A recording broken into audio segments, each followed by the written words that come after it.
Cartoon Bells. આંબાનું ઝાડ, અમે તને કેટલું માન સન્માન આપતા હતા અને તેનું તે અમને આ ઇનામ આપ્યું. આ મારી ભૂલથી નથી થયું. હવે અમે તારું એક પણ ફળ નહીં ખાઈએ કે નહીં કોઈ તારી સાથે વાત કરે. મિત્રો, મારી વાત સાંભળો. વરસાદી વિનાશ અને કેરીનું ઘર. એક જંગલમાં બધા પક્ષી અને જાનવરો ખૂબ જ પ્રેમથી માન સન્માન સાથે રહેતા. જંગલ ખૂબ સુંદર હતું. આ જંગલમાં એક આંબો હતો જેમાં ઘણી બધી મીઠી કેરીઓ લાગતી હતી. આ કેરીઓનો સ્વાદ બધા જાનવરોને ખૂબ ગમતો, જેના કારણે આ આંબાનું ઝાડ આખા જંગલમાં પ્રસિદ્ધ હતું. અને ગોલ્ડીબાજ આ આંબાની ઈર્ષ્યા કરતો હતો. બધા ઝાડ મારા જંગલમાં છે. પહેલા બધા જાનવરો મારા જંગલમાં આવતા અને દરેક ફળના બદલામાં કંઈક ને કંઈક આપતા હતા. પણ આ આંબો બધાને ફ્રીમાં કેરીઓ આપે છે. આના કારણે મારો ધંધો ચોપટ થઈ ગયો છે. એક સાંજે ખૂબ જ તોફાન આવ્યું. એ વખતે સોનું કબૂતર ઝાડ પાસેથી પસાર થતો હતો. તોફાન આવતું જોઈને ઝાડ નીચે બેસી ગયો. એ સમયે ગોલ્ડીબાજ પણ ત્યાં જ છુપાયેલો બેઠો હતો. હવે આવશે મજા. તેણે એક પથ્થર ઉઠાવ્યો અને ઝાડની ડાળી પર મૂક્યો. તેનાથી ઝાડની ડાળી તૂટી અને સોનું કબૂતર પર પડી. અને સોનું કબૂતર ત્યાં જ મરી ગયું. તોફાન શાંત થયું પછી બધા પક્ષી અને જાનવરો ત્યાં ભેગા થયા.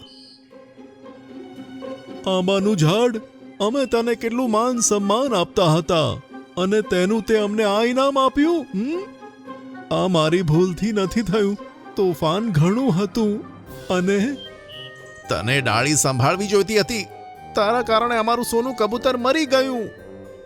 હવે અમે તારું એક પણ ફળ નહીં ખાઈએ કે નહીં કોઈ તારી સાથે વાત કરે. મિત્રો, મારી વાત સાંભળો. બધા ત્યાંથી જતા રહ્યા. પછી આંબાનું ઝાડ બિચારું એકદમ એકલું થઈ ગયું અને દિવસ રાત રડીને પસાર કરવા લાગ્યું. આ જંગલમાં મીનુ ચકલી પણ હતી. તેની સાથે 3 બચ્ચા પણ હતા. બાળકો, તમે ક્યાંય ના જતા. હું તમારા માટે ખાવાનું શોધવા જાઉં છું. મને પાછા આવતા આવતા સાંજ પડી જશે. મમ્મી, બધા પક્ષીઓ ફક્ત એક જ કલાકમાં ફળ લઈને આવે છે, પણ તમને અમારી માટે ફળ લાવવામાં આટલો સમય કેમ લાગે છે? બાળકો, આપણા જંગલમાં કેરીના સિવાય બીજું કોઈ ઝાડ નથી અને તેમાંથી આપણે કેરી ના લઈ શકીએ. જંગલના બીજા પક્ષીઓ અને પ્રાણીઓ ગોલ્ડીબાજના બાગમાંથી ખરીદીને લાવે છે, પણ મારી જોડે તો તેને આપવા માટે કંઈ નથી. તેથી હું બીજા જંગલમાંથી તમારા બધા માટે ફળો લાવું છું. તેથી મને વધારે સમય લાગે છે. ઠીક છે મમ્મી, જલ્દી આવજો. મીનુ ચકલીને ગયે ઘણો સમય થયો હતો. તેના બચ્ચા પણ તેની રાહ જોતા હતા. પણ તે આવે તે પહેલા જ મોસમ બદલાયો અને વરસાદ શરૂ થયો. અરે, આ શું થયું? મમ્મી તો હજુ આવ્યા પણ નથી. હે ભગવાન, અમારા મમ્મીની રક્ષા કરજો. એવામાં ત્યાં ગોલ્ડીબાજ આવ્યો. મીનુ ચકલી, ક્યાં છે આ મીનુ ચકલી? તેને જોઈ બધા બચ્ચા ડરી ગયા અને આસપાસના પક્ષી ત્યાં ભેગા થયા. શું થયું ગોલ્ડીબાજ? કેમ બચ્ચાઓ પર ભડકી રહ્યો છે? એવામાં મીનુ ચકલી આવી ગઈ. તેની ચાંચમાં એક સફરજન લટકતું હતું. લો મારા બાળકો, હું આવી ગઈ. ત્યાં તેણે બીજા પક્ષીઓને પણ જોયા. ગોલ્ડીબાજ, તું અહીંયા શું કરે છે? અને તમે બધા લોકો આવી રીતે મારા ઘરે કેમ આવ્યા છો? જોયું તમે બધાએ? આની ચોરી પકડાઈ ગઈ તો કેવી માસૂમ બને છે. આ દરરોજ મારા બાગમાંથી ફળ ચોરીને લાવે છે અને તેના બચ્ચાઓને ખવડાવે છે. અરે, મેં આવું કંઈ નથી કર્યું. હું તો ખૂબ મહેનત કરીને બીજા જંગલમાંથી મારા બાળકો માટે ફળ લાવું છું. મીનુ, આ વાત સારી નથી. તું ગોલ્ડીબાજના જંગલોમાંથી ફળ ચોરી તારા બચ્ચાને ખવડાવે છે? હા, એની પાસે મને આપવા માટે કશું નથી એટલે આવું કરી રહી છે. અને પાછી એમ કહે છે કે દૂર જંગલોમાંથી ફળ લાવે છે. ઘણી લાંબી ચર્ચા થઈ પણ મીનુ પોતાને સાચી સાબિત ન કરી શકી. મીનુ, આ વાત આપણા જંગલ માટે બિલકુલ સારી નથી. તારે અત્યારે જ ગોલ્ડીબાજના ફળોની કિંમત ચૂકવવી પડશે. હવે હું તને શું આપી શકું છું? મારા જોડે આપવા માટે કાંઈ નથી. તારી પાસે કશું નથી તો શું થયું? આ ઘર તો છે. આટલા દિવસથી તું ફળ ચોરે છે તો એટલી કિંમત તો થઈ ગઈ કે આ ઘર મારા નામે થઈ જાય. આવું ના કહેશો. આ ઘર હું તમને આપી દઈશ તો હું અને મારા બાળકો ક્યાં રહીશું? તેમ પણ કેટલો ધોધમાર વરસાદ છે. મીનુ, તારે આ ઘર છોડીને જવું જ પડશે, નહીં તો ગોલ્ડીબાજ સાથે આ અન્યાય થશે. બધા પક્ષીઓએ મળીને તેને ઘરની બહાર કાઢી. ગોલ્ડીબાજ ઘણો ખુશ થયો. ચલો બાળકો, વરસાદ પડી રહ્યો છે. આપણે નવું ઘર શોધવું પડશે. વરસાદ ઘણો હતો. મીનુ તેના 3 બચ્ચા સાથે વરસાદમાં ઉડી રહી હતી. ભીની પાંખો સાથે ઉડવું ઘણું મુશ્કેલ હતું, પણ બચ્ચાઓને જીવાડવાનું સાહસ તેને શક્તિ આપતું હતું. પણ બિચારા બચ્ચા કેટલું ઉડી શકતા? મમ્મી, અમારાથી ઉડાતું નથી. તમારામાં ખૂબ હિંમત છે બાળકો. આવી રીતે હાર ના માનશો. ઉડવાનો પ્રયત્ન કરો. બચ્ચાઓએ ઘણું જોર લગાવ્યું પણ વરસાદના તોફાને તેમને પાછળ ધકેલ્યા. બાળકો, 3 બચ્ચા પેલા આંબાના ઝાડ નીચે પડ્યા. અહીંયા તેમને હવા બિલકુલ લાગતી ન હતી અને આસપાસ પાણી પણ ભરાયું ન હતું. મીનુ ચકલી પણ ત્યાં પહોંચી. અરે મીનુ ચકલી, તું આ બચ્ચાઓ સાથે આટલા વરસાદમાં ક્યાં નીકળી છે? તારે તો ઘરે હોવું જોઈએ ને. હા કેરીના ઝાડ, હું તો ઘરમાં જ હતી, પણ એક ગોલ્ડીબાજે મારા ઉપર એવો ઇલ્ઝામ લગાડ્યો કે જંગલના પક્ષીઓએ મને મારા જ ઘરમાંથી કાઢી મૂકી. એ દુષ્ટનું કામ જ એ છે. કંઈ વાંધો નહીં, અહીં તો આરામથી રહી શકે છે. તારે હવે કોઈની ચિંતા કરવાની જરૂર નથી. હવે અમે ક્યાં રહીશું? પહેલા તમે તમારી ભૂખ શાંત કરો. આમ કહી તેણે 4 કેરીઓ પાડી. અરે વાહ, આટલી મોટી કેરી! બચ્ચાઓ ખુશીથી કેરી ખાવા લાગ્યા. તેમને જોઈને મીનુ ચકલી પણ કેરી ખાવા લાગી. પછી તેણે કહ્યું કે ધન્યવાદ કેરીના ઝાડ. હવે અમે જઈએ છીએ. ના, તારે ક્યાંય જવાની જરૂર નથી. હું તને કેરીનું ઘર બનાવી આપું છું. શું કહ્યું? કેરીનું ઝાડ? તે કેવી રીતે? હમણાં જો. આમ કહી તેણે ઘણી બધી કેરીઓ પાડી અને તે કેરીઓનું એક ઘર બની ગયું. અરે વાહ, આ તો કેટલું સુંદર ઘર લાગે છે. મમ્મી, શું અમે તેમાં જઈએ? કેમ નહીં બાળકો, તમે અને મીનુ આમાં આરામથી રહો. આ સાંભળી બચ્ચા ખુશ થયા અને મીનુ ચકલી સાથે તે ઘરમાં જતા રહ્યા. ઘરમાં બેસવા માટે કેરીની ખુરશી બની હતી અને તેમાં રહેલી બારીમાંથી બહારનો નજારો જોવાતો હતો. ઝાડ પણ દેખાતું હતું. તો ખૂબ સરસ છે પ્રિય ઝાડ. તારો ખૂબ ખૂબ ધન્યવાદ. આંબાનું ઝાડ હસ્યું. બીજી બાજુ બધા પક્ષીઓ ખૂબ જ હેરાન હતા. જંગલમાં પૂર આવ્યું હતું. બધાના ઘર તૂટી ગયા હતા અને બધા આમ તેમ ભાગતા હતા. અરે પેલું જુઓ, આંબાના ઝાડની પાસે જરાય પાણી ભરાયું નથી. ચલો ત્યાં જ જઈએ આપણે. બધા પક્ષીઓ આંબાના ઝાડ પાસે ભેગા થયા. તમને આટલા બધા દિવસો પછી જોયા. મને ખૂબ સારું લાગ્યું. અમે તારી જોડે ક્યારે ના આવત. વરસાદમાં અમારા ઘર નષ્ટ થઈ ગયા છે અને અમને તો સમજાતું જ નથી કે તારી આજુબાજુ તો પાણી ભરાયું જ નથી.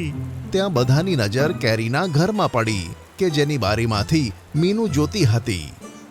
અરે, આ મીનુ ચકલી પાસે ઘર ક્યાંથી આવ્યું? આ તો કેરીનું ઘર છે. મિત્રો, આવું જ ઘર હું તમને બનાવીને આપી શકું, પણ એ પહેલા મારે તમને કંઈક કહેવું છે. સોનું કબૂતરને મેં નહોતું માર્યું. ગોલ્ડીબાજે મારી એક ડાળી તોડી નાખી કે જે સોનું કબૂતર પર પડી અને પછી ગોલ્ડી ભાગી ગયો અને તમે મારી વાત સાંભળ્યા વગર મને અપરાધી ઘોષિત કરી નાખ્યો. આ સાંભળી બધા પક્ષી હેરાન થઈ ગયા.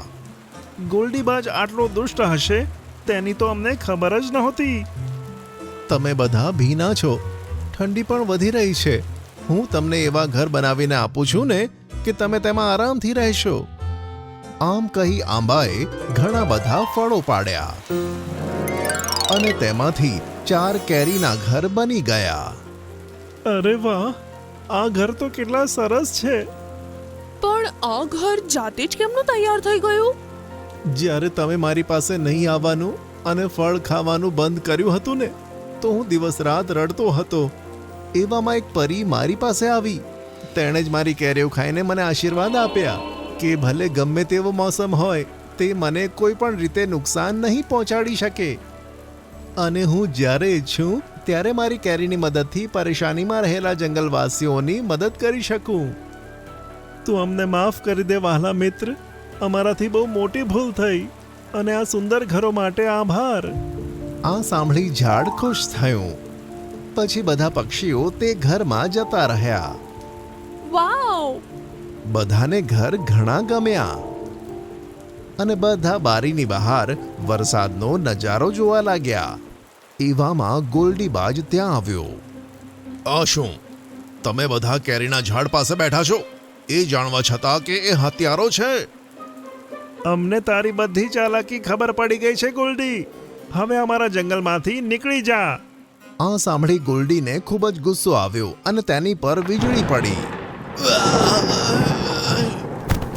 જેનાથી તે ઝટકો ખાઈને જમીન પર પડ્યો અને ઝાડની સાથે બધા પક્ષીઓ તેને જોઈને જોર જોરથી હસવા લાગ્યા.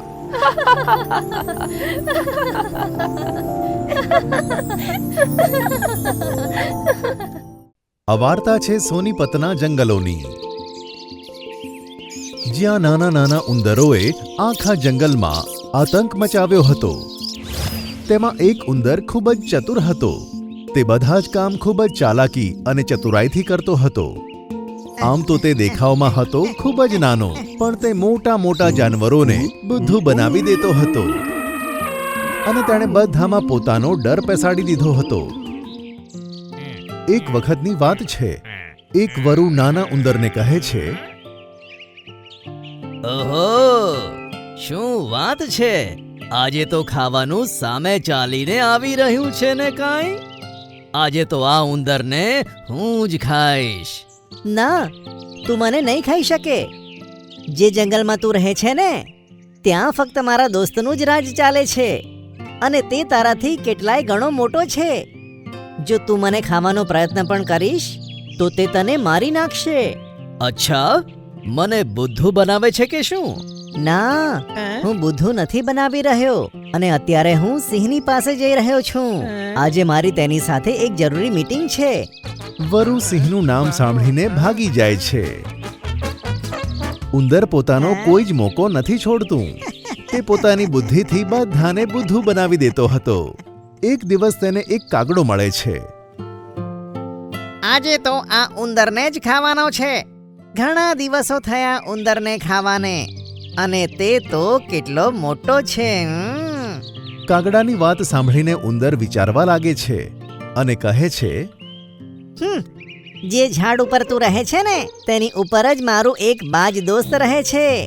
જો તું મને હેરાન કરીશ તો તે તને ખાઈ જશે. અત્યારે તે ફરવા ગયું છે, પણ એવું હોય તો હું તેને અવાજ કરીને બોલાવી લઉં છું. આટલું સાંભળીને કાગડો ત્યાંથી ઝડપથી ઉડી જાય છે. એક વખતની વાત છે.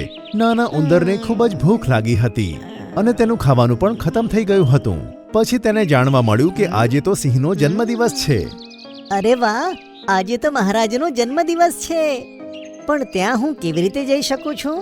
મારે ત્યાં જવા માટે કંઈક તો ઉપાય કરવો જ પડશે. પછી થોડું વિચારીને ઉંદર સિંહની ગુફા તરફ દોડી જાય છે. ત્યાં જ ગુફાની બહાર તેને પહેરો ભરતું શિયાળ દેખાય છે. કોણ છે તો? તને અંદર જવા માટે તારી પાસે નિમંત્રણ પત્રક છે જે સિંહ રાજાએ બધાને આપ્યા હતા? મારે નિમંત્રણ પત્રકની જરૂર નથી. હવે મારા જીગરી યારના જન્મદિવસે જવા માટે પણ શું નિમંત્રણ પત્રકની જરૂર પડશે? હે? અને હું ઘણા દિવસે આ જંગલમાં આવ્યો છું. હું ખૂબ જ દૂર ગયો હતો. હા. આટલું સાંભળીને ચાલાક શિયાળ હસે છે. અલ્યા ઉંદર પણ સિંહનો મિત્ર હોઈ શકે છે કે શું આટલું સાંભળીને નાનો ઉંદર ગુસ્સે થઈને બોલે છે, કેમ નથી હોઈ શકતો? એકવાર તમારા મહારાજને શિકારીએ જાળમાં કેદ કર્યો હતો. હા, ત્યારે મેં મારા ધારદાર દાંતોથી તેમને બચાવ્યા હતા. ત્યારથી અમે બંને મિત્રો છીએ. હવે મને અંદર જવા દે, નહીં તો બૂમ પાડીને હું તેને અહીંયા જ બોલાવી દઉં છું. પછી તારું શું થશે તે તું જ જાણે છે. આ સાંભળીને ચાલાક શિયાળ વિચારે છે,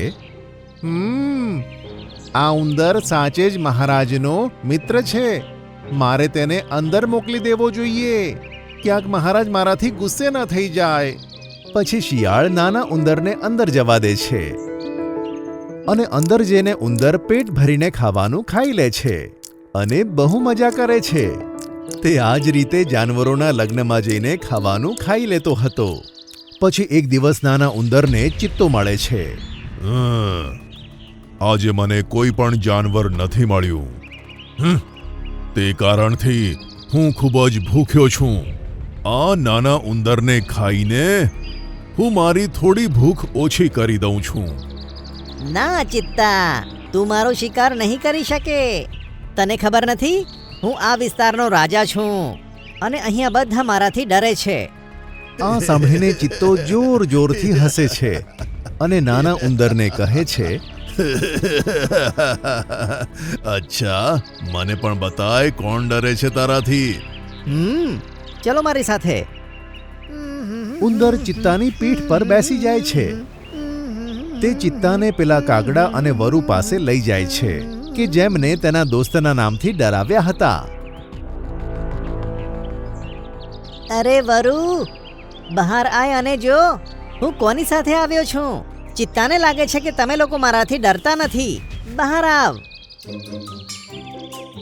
વરુ બહાર આવીને જુએ છે અને જેવો તે જુએ છે કે નાનો ઉંદર ચિત્તાની પીઠ પર બેઠો છે તો તે એકદમ ત્યાંથી ભાગવા લાગે છે. પછી ઉંદર કાગડા પાસે જાય છે. અરે કાગડા, જો કોણ આવ્યું છે મારી સાથે. જો તું મારી સાથે જોખમ લેવા માંગે છે તો બહાર આય.